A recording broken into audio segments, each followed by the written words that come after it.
Hello everyone, I'm Baron, this is Turbo Tales.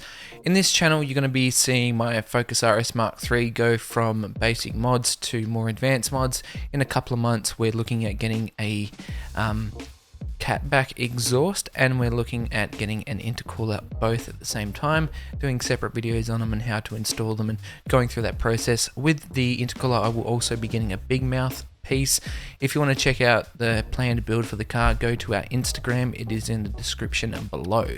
So today we're going to be talking about sort of more difficult installs and mod installations on your car. Now I haven't done a lot of mods to my car. I've put a silence chamber on it, I've put a blow off valve, I've put an intake system on, I've put some mud guards on. I was going to put a catless downpipe on, but I didn't. But there will be a catted downpipe in the future. So I really want to just talk about the silence chamber.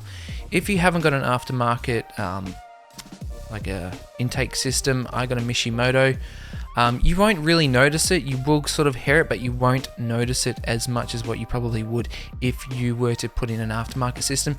And I think because the aftermarket system I got is full metal tubing from the turbo to the filter, and it's in like a metal box, I think that may have increased the sound of that.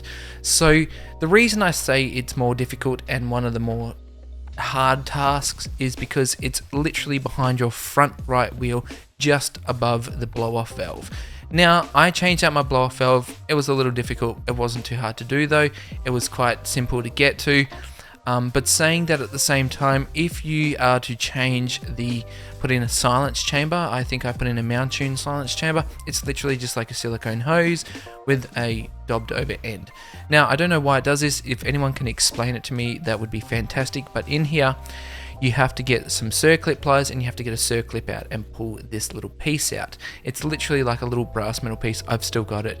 It's horrible. I don't like it. It took me quite a few hours to get this thing out. But if you can get long nose circlip pliers and sort of gauge up the size of the circlip, then you should be fine. You do need that circlip, however, I'm pretty sure, to put in the new silence chamber, and then you'll put the silence chamber over the fitted piece and tighten up the fitting. Now, like I said, we will put a demonstration video here, but as you can see, that little piece above the black blow-off valve is what you need to change. And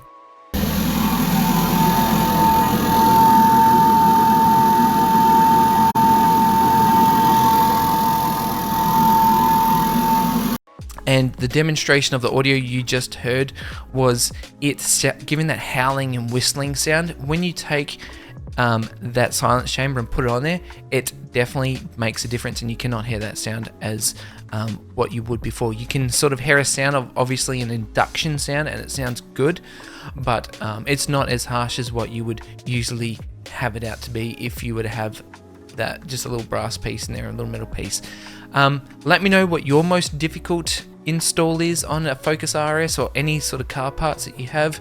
Leave a like, comment, subscribe, and I hope you enjoy this video. We will be doing content like this in the future, but most of it is going to be in the field, in the carport, doing installs.